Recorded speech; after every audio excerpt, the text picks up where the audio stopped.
정관용의 지금 이 사람. 여러분 안녕하십니까? 정관용입니다. 여러분 혹시 고고학 그러면 뭐가 떠오르시나요? 영화 인디아나 존스, 미라 이런 데 나오는 신나는 모험, 보물 찾기, 황금 문명 찾기 이런 걸 떠올리실 텐데 실제 현장에서의 고고학자들의 이야기는 다르답니다. 지난 30여 년간 세계를 종횡무진해온 고고학자 강인욱 교수는요, 흙먼지가 자욱한 사막 한가운데서 삽을 들고 유적과 사투를 벌여야 하고 오랜 시간 텐트를 치고 야외 활동을 해야 한다. 강한 체력과 인내심, 이것이 고고학자들의 필수 조건이다. 영화에 나오는 화려함, 이런 건 없다. 이렇게 말씀하시네요. 그래도 유물에 묻어있는 흙을 조심스레 긁어내고 또 깨진 조각을 이어붙이면서 또 뼈만 남아있는 무덤에서 꽃향기를 맡기도 하고 토기 바닥에 남아있던 자그마한 자국에서 인간의 역사를 읽어내는 단서를 찾아내는 학문 고고학. 오늘 고고학에 대해서 공부 좀 하겠습니다. 경희대학교 사학과 강인욱 교수입니다.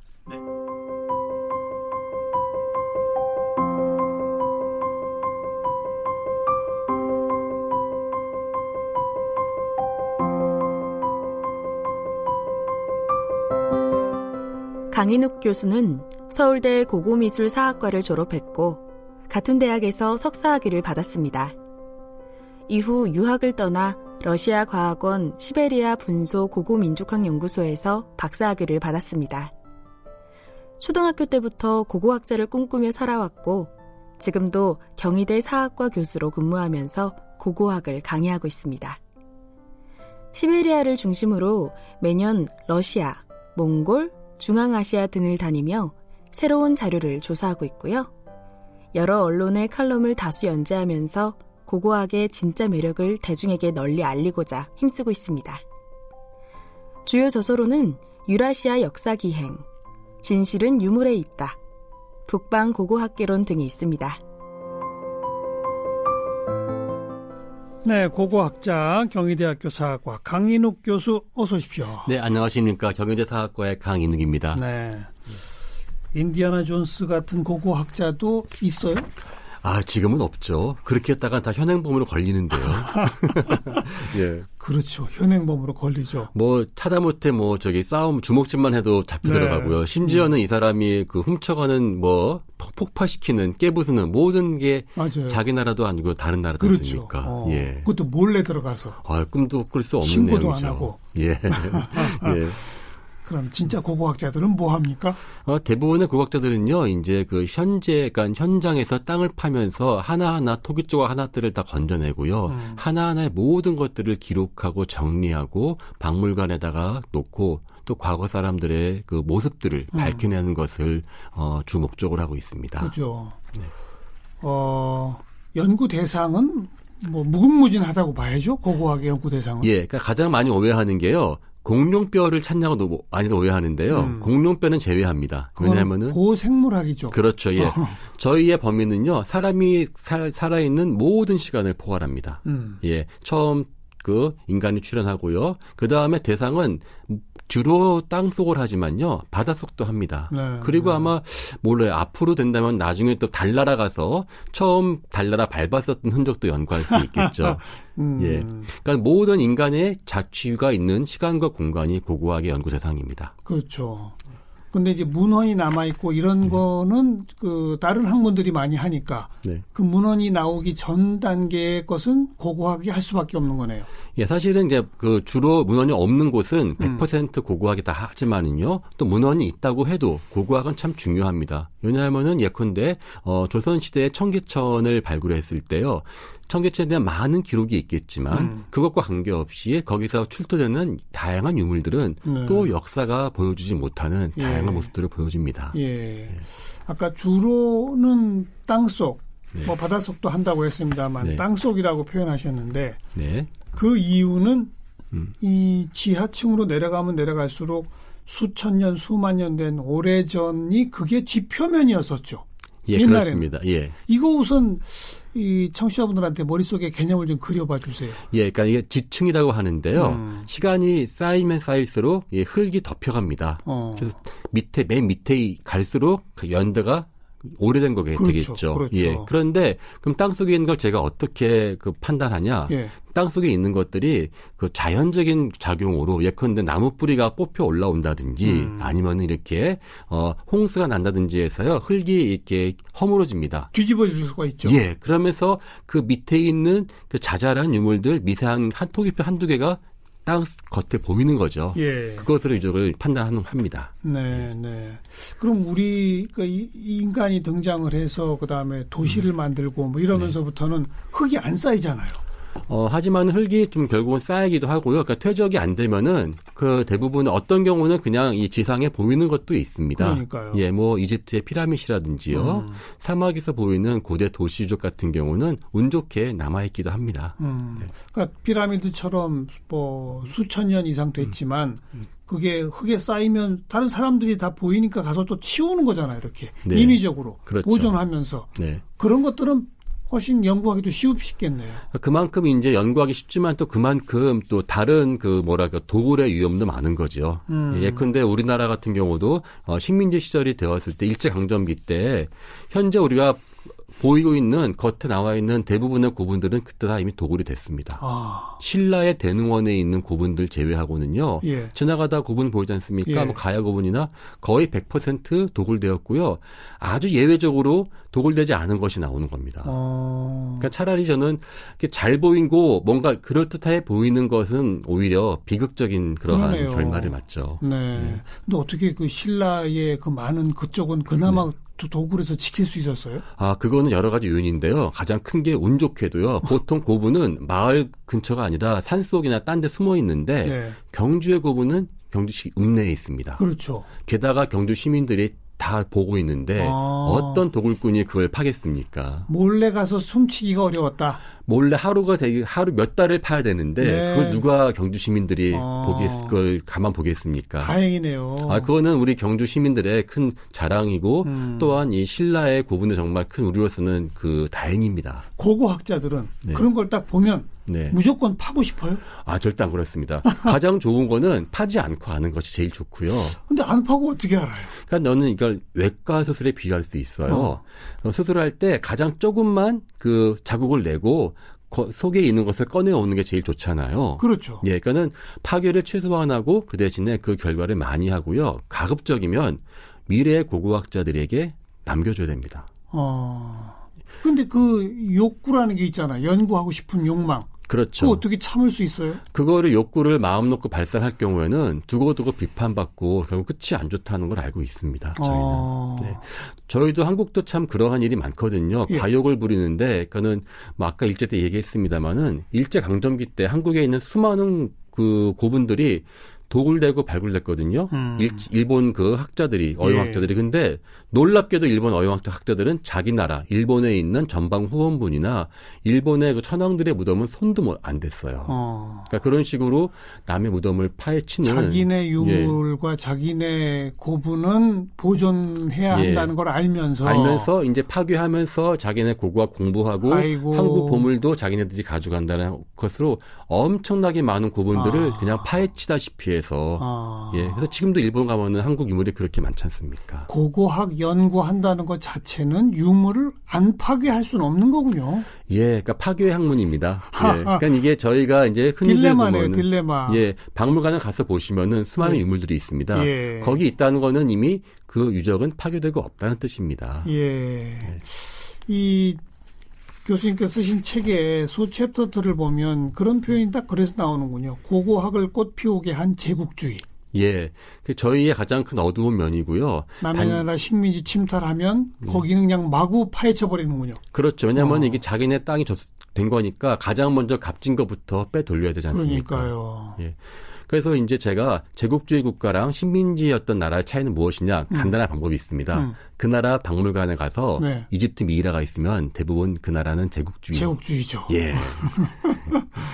빼돌린 거. 그렇죠. 그러니까 남의 나라 거 없으면 그 사람들은 다 빼앗긴 거죠. 네. 근데 사실 네. 그게 우리 고고학의 그 출발이었고요. 저희는 이메일 왜 하냐면 인디아나 존스나 미이라 같은 수많은 영화가 바로 그 제국주의 시절에 맞아요. 그러한 약탈을 미화한 겁니다. 네, 네.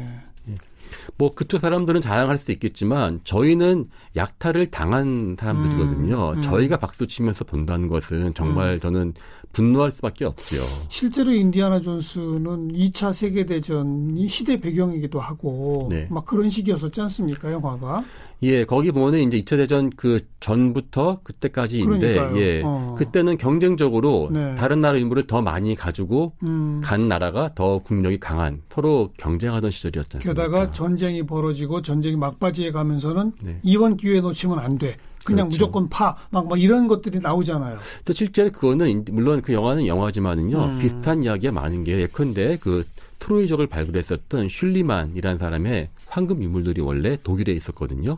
그것이 실제 히틀러가 멸망하기 직전에 미국과 소련이 동시에 베를린으로 진주합니다. 예. 누가 먼저 가서 그걸 접수하냐. 가서 미군이 가서 봤더니만은 그때 폭격을 몇 번 맞았거든요. 네. 슐리만 유물이 통째로 없어진 거예요. 그래가지고 폭격에 맞아서 파괴된 줄 알았거든요. 소련 망하고 나니까 그 유물들이 소련의 특공대가 먼저 가서 훔쳐간 거였어요. 그래서 지금은 다 러시아에 있습니다. 그 유물들이. 예. 그래서 그거 불법으로 가져간 거 달라고 독일이 할 것 같지만은 네. 독일도 자유롭지가 않죠. 그게 네. 터키에서 자기들도 몰래 빼돌린 거니까. 네, 네. 그런 식의 이야기가 많이 터키 있습니다. 거를 독일이 갖다 놓고 네. 그리고 또 소련이 그걸 가져가고 예. 참. 그래서 이제 만약에 소련 걸 돌려받는다고 주장하고 돌려주면은 그럼 독일은 그 당시에 그 소련 침략에서 얼마나 많은 걸 파괴했습니까? 그렇죠. 서로 이제 다 돌려주기 시작하면은 걷잡을 수 없으니까. 50보 100보예요. 피장파장이고. 그러니까. 네. 예. 근데 이런 게 다 그러니까 옛날 제국주의 전쟁 시절 얘기인 거고 예. 정상적인 고고학자들의 어떤 발굴이라고 하는 현장은 그렇게 뭐 대규모로 막 훼손하면서 파헤치고 이거 불가능한 거죠. 거의 붓으로 이렇게 흙을 쓸어내던데. 맞습니다. 그 하나하나 유물 나오면 그때부터는 삽을 멈추고 그죠? 이제 꽃삽 그 다음에 더 중요한 때는 붓이나 이제 그 꼬챙이 같은 것으로 팝니다. 그러니까요. 예. 그럼 몇십 년씩 걸리잖아요. 뭐 하나 발굴하는데. 몇십 년까지는 안 걸리고 다만 이제 몇십 년 동안 보존시키는 경우도 있습니다.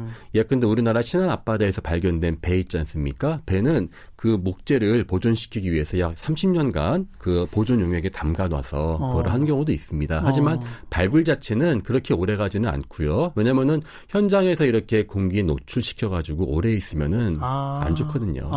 네. 네. 그래도 조심조심 접근해야 되잖아요. 예. 교수님 개인적인 그 발굴 경험도 많으실 텐데 네. 그렇게 조심조심 뭐 정말 붓으로 털어내다가 뭔가 이렇게 하나 발견했을 때 희열 이런 게 대단할 것 같아요. 사실은 그 발굴 당시는요. 희열이 느껴지는 건 좀 약간 다음이고 그 당시는 흙 속에서 제가 혹시라도 실수하면은 깨지거나 그럴까봐 노심초사하는 그 생각밖에 안 들고 그것을 잘 꺼내 와서 이제 보존 조사실에 갖다 놨을 때 그때야 희열이 밀려옵니다. 예. 처음에는 계속 그냥 걱정. 그렇죠. 이거 혹시 제가 잘못해서 찌르거나 뭐 깨지거나 이러면 안 되지 않습니까? 네, 그 생각밖에 안 나요, 저는요. 그래서 드디어 꺼내서 이제 잘 얹어놓은 순간 그때부터 이제 이것이 무엇일까 다양한 자료들을 보면서 그때 어떤 하나의 퍼즐이 맞추어졌을 때 그러네요. 막상 발굴 현장에서는 이게 뭔지 모를 경우가 거의 대부분이군요. 그래 어쨌든 최대한 파괴를 최소한 시켜서 온전하게 꺼내서 우리는 갖다 놔야 된다는 것이 가장 1번입니다. 그러니까. 근데 그렇게 애지중지해서 아주 조심스럽게 꺼내다 갖다 놨는데 별거 아닌 경우도 있었겠네요. 별거 아니란 유물에서는 중요하지 않은 게 없습니다. 다 중요하죠. 예. 물론 이제 나중에 보면 이제 예컨대 기와나 토기 조각들을 다 하나씩 볼 수는 없으니까 이제 다 포장을 해서 놓긴 합니다만 발굴 당시에는요. 사실은 유물을 딱 보는 순간 땅 속에서 보는 이거는 어떠한 가치가 있다 판단하는 고고학자가 있다면은 그거는 조금 경솔한 것이라고 생각해요. 예. 대한민국 고고학 발굴 역사상 최대의 쾌거로 꼽히는 거는 뭡니까? 최대의 쾌거란다면 역시 연천 전곡리 발굴이 아닐까 싶은데요. 그거는 구석기 발굴이거든요. 구석기 시대. 예, 구석기는 고고학 중에서 가장 어려운 시대에 속합니다. 그런데 주먹도끼라고 하죠. 연천의 주먹도끼인데 그 이전까지는 사실 서양에서는 이 동아시아 사람들은 구석기 시절부터 약간 좀 미개했었다는 편견이 있었습니다. 왜냐하면은 주먹도끼는 이 서양에서만 나왔어요. 아프리카하고 아시아는 다 이렇게 찌개라고 그래서 거친 것만 나오니까 이 사람도 그때가 인종차별이 좀 심했던 때거든요. 그래서 그 메비우스라는 교수가 그러한 이론을 만든 거예요. 동아시아는 주먹도끼가 없다. 근데 그쪽은 미개하기 때문에 인종적으로 미개하기 때문에 그 말을 쓰진 않지만 깔려 있는 것이죠. 그러니까요. 예, 그 뭐 1940년대에 나온 이야기니까. 근데 그것을 40년 동안 우리는 반박 못 하고 있다가 연천 전공리가 그걸 깼죠. 네. 거기서 주먹도끼를 발굴해냈어요. 네, 그래서 그 미군 병사가 고고학을 공부한 사람이 미국 그렇지 않습니까? 군대 갔다 오면은 왜 학비도 대주고 하니까 그 육군에서 파병 와서 자기 피앙세하고 같이 한탄강변을 가다가 발견한 거예요, 주먹도끼를. 우연히? 그러니까 자기 발굴 목적으로 간 것도 아니고? 그 한탄강변의 절벽에 이렇게 돌들이 막 있지 않습니까? 근데 그 피앙세가 이제 한국인 분이신데요. 나중에 결혼하셨는데요. 갑자기 밥 먹으려고 앉아있는데 갑자기 자기 그 약혼, 배우자가 돌 보고 막 길길이 날뛰니까 저 사람이 저게 과연. 그리고 경주에서도 황금으로 된 금관. 네. 그래서 금관총이라고 이름 붙게 된 그런 발굴 현장 같은 것도 정말 극적인 거 아닙니까? 사실 금관총 같은 경우는요, 이제 그 경주가 가보면은 이제 그 마을들 근처에 고분들이 있지 않습니까? 그거는 이게 보이지 않게 이게 고분들이 깨져요. 그러는데 우연히 고분이 다 깨져가지고 나왔는데 그건 사실 우연히 주막집을 만들다가 거기서 이제 담벼락을 하다 보니까는 거기서 이제 구슬 같은 게 나오니까 그 동네 아이들이 구슬 가지고 노는 걸 보고 그 신고를 하고 이제 발굴을 해서 금관이 나왔지만 유감스럽게도 일제 강점기 때의 금관총은 한국인의 발굴이 아닌 일본의 식민지의 어떠한 치적을 자랑하는 수단으로 사용되었거든요. 아, 그래요? 예. 물론 그 당시에 그 헌신적인 경주 시민들의 노력으로 금관을 금관 박물관을 금관고라는 것도 만들고 해서 했지만은 정작 그 식민지 시절의 일본 사람 제 책에도 있는 내용인데요. 서봉총이라는 고분이 있습니다. 서봉총은 일본 사람들이 그 스웨덴의 왕자 구스타프 6세가 일본을 방문하니까 거기에 맞춰가지고 이 사람 구스타프가 전공이 고고학이었거든요. 그 사람을 위해서 이렇게 고분을 자기들이 파서 직접 금관을 꺼내게 하는. 근데 그 사람 경험용으로? 그 사람들이 쉽게 말하면 의전을 하는데. 아이고 참. 더 웃기는 게 서봉총이랑 고분이요. 원래 보면 경주 고분이 아주 크거든요. 그럼 위에 있는 수많은 돌들을 다 걷어야 되는데 고고학자들이 박물관에 일본인 그 사람들이 귀찮으니까 그 당시에 경주역을 만들면서 자갈이 많이 필요했대요. 그거 갖다가 자갈 쓰라고. 남의 나라 왕족의 고분에 있는 그 돌들을 건축자들을 쓰게 하고 그럼 잘 됐다. 우리 파야 되는데 대신 파주니까 좋다. 그리고는 다 파서 이제 금관 나오게 하고 그 다음에 불러가지고 그러면 이제 시모노세키에서 구스타프 6세가 배 타고 왔죠. 그러면 이제 사이토 총독이 부산까지 내려가서 영접하고 온갖 일본 사람들의 서양인에 대한 극진한 접대를 하는 거. 남의 나라 왕족의 부분을 그렇게 파헤치고 정작 구스타프가 가고 난 다음에 서봉총에서 어떠한 유물이 나왔고 목록이나 보고서가 전혀 없어요. 전부 그냥 일본이 가져가 버렸군요. 일본이 제대로 원래 고고학자의 가장 중요한 덕목은 발굴이 아니라 무엇을 발굴했는지를 정확하게 기록을 남겨야 되거든요. 기록이 없어요.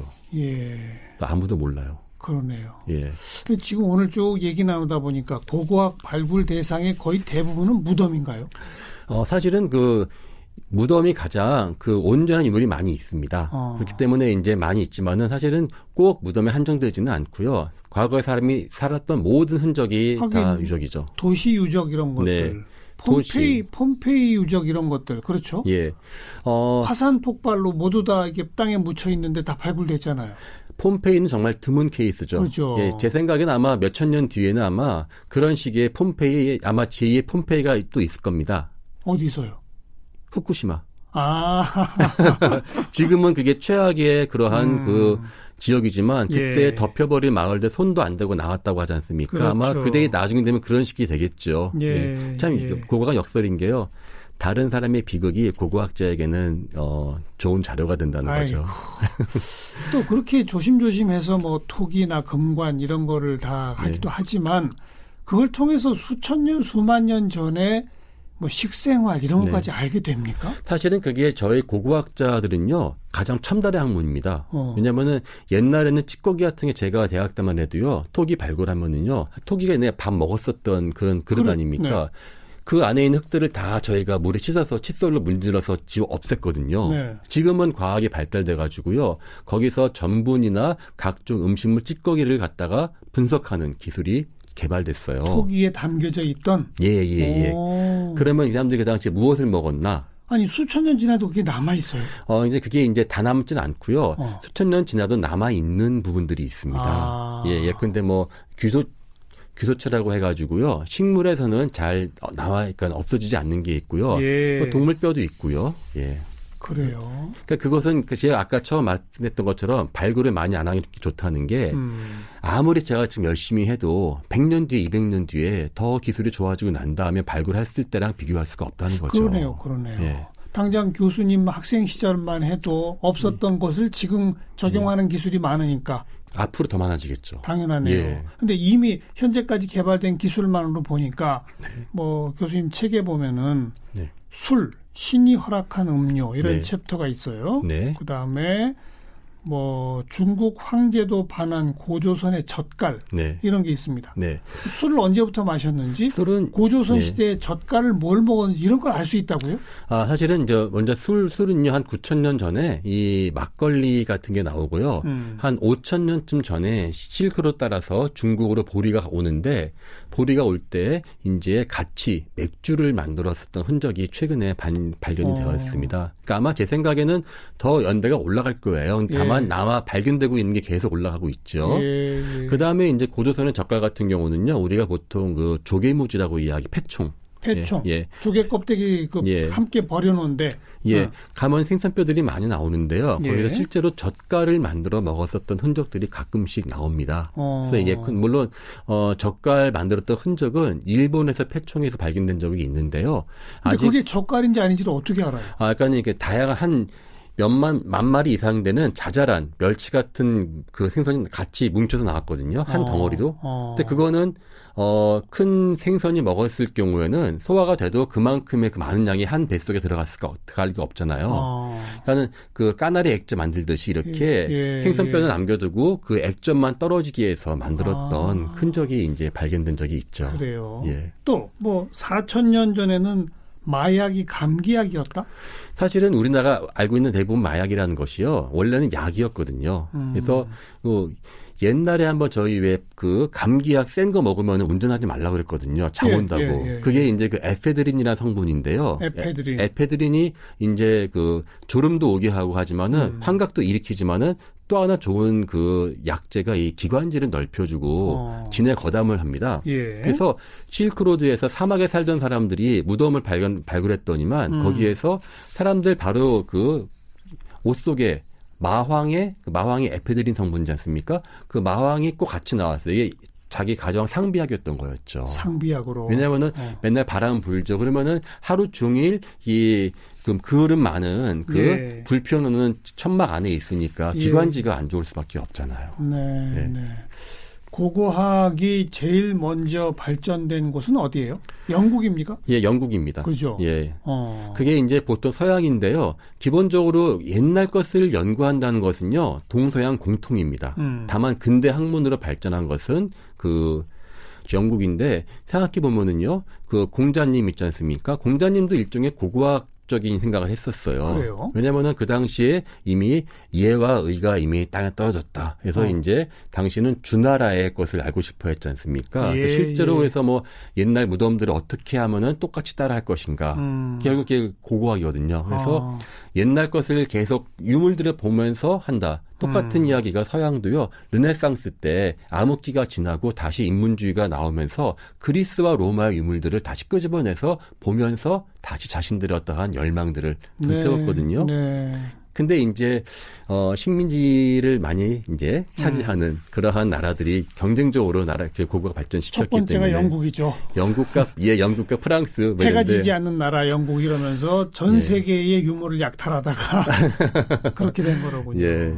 우리 교수님은 근데 박사 과정을 네. 러시아로 가서 공부를 하셨어요? 예, 뭐 좀 이단화적인 사람이었죠. 글쎄요. 예. 러시아 그리고 그 후에도 뭐 카자흐스탄, 몽골 이런 쪽에 발굴 사업에도 같이 하시고 네. 특별히 그런 계기가 있었습니까? 예, 사실 저 같은 경우는 원래 전공은 이제 뭐 초등학교 때부터 고고학을 좋아했는데요. 제 꿈은 한민족의 기원을 밝히자는 게 어렸을 때부터의 어떤 꿈이어가지고 석사까지는 이제 고조선 쪽을 많이 네. 했었어요. 비파형 농검이라고 하는 만주 지역을 했었죠. 그래서 저는 그때 석사 졸업할 때 중국이나 이제 중국 쪽에 유학 갈라가 마음 먹고 있었는데 제 인생을 바꾼 게 2,500년 전에 미이라였습니다.